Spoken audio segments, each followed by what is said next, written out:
गृहस्थियों को बटुक भैरव की पूजा करनी चाहिए। बटुक भैरव एक ऐसे भैरव हैं जो स्वयं में शिव है। अच्छा, शिव का रूप है। स्वयं में शिव है। शिव ने ही बटुक भैरव का रूप लिया था, वो अंश ने।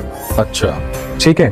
और वो माँ को अति प्रिय है। ठीक है। और वो हर स्वरूप के माँ के साथ बटुक भैरव रहते ही रहते हैं। सात्विक भोग रहता है। ठीक है। बच्चा स्वरूप है। ठीक है। और जो बच्चा स्वरूप है वो जिद भी बहुत करता है और प्रेम भी बहुत करता है। हाँ, ये तो है। तो ये आप पे निर्भर करता है कि आप अपने प्रेम से, अपनी साधना से, अपनी भक्ति से उन्हें कैसे मनाते हैं।